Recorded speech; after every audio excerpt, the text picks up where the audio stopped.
Hi friends, ഞാൻ ഇന്ന് കാണിക്കാൻ പോകുന്നത് ഗ്യാസിൻ്റെ ബർണറില്ല അതെങ്ങനെ ക്ലീൻ ചെയ്യുന്നതെന്നാണ്.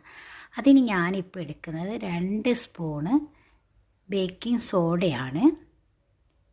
2 സ്പൂണ് വേണം കേട്ടോ. പിന്നെ വേണ്ടത് 1 ലെമൺ, ചെറുനാരങ്ങ, ഒരു ഫുള്ളായിട്ട് വേണം കേട്ടോ. ചെറുനാരങ്ങ ഇത് നല്ലൊരു പരിപാടി കേട്ടോ. ഒത്തിരി പണിയൊന്നുമില്ലല്ലോ, നമുക്ക് കൈവേദനയുള്ള ആൾക്കാർക്കെല്ലാം നല്ല എളുപ്പമുള്ളൊരു മാർഗ്ഗമാണിത്. നിങ്ങളെല്ലാവരും ചെയ്ത് നോക്ക്. എൻ്റെത് ക്ലീൻ ആയിട്ടുണ്ട്, നിങ്ങൾ ചെയ്യുന്ന പോലെ ഇരിക്കും കേട്ടോ. അതിന് 3 സ്പൂൺ ലിക്വിഡ് വേണം കേട്ടോ. നല്ല കാരമുള്ള ലിക്വിഡ് തന്നെ ആയിക്കോട്ടെ കേട്ടോ. അതുപോലെ 3 സ്പൂണ് വിനെഗിരി, കുറച്ച് കൂടിയാൽ കുഴപ്പമൊന്നുമില്ല കേട്ടോ വിനെഗിരി ഒന്ന്. പിന്നെ ഇതിലിട്ട് വെക്കണം. ചൂടുവെള്ളം ഒഴിക്കാൻ പോകുന്നത്, ചൂടുവെള്ളത്തിൽ നല്ല ഇട്ട് വെച്ച് ചൂട് പോയി കഴിഞ്ഞാൽ അതേപടി അങ്ങ് എടുത്തിട്ട് പുറത്തുനിന്ന് ആദ്യം ഒന്ന് കഴുകണം. എന്തായാലും കച്ചറ മൊത്തം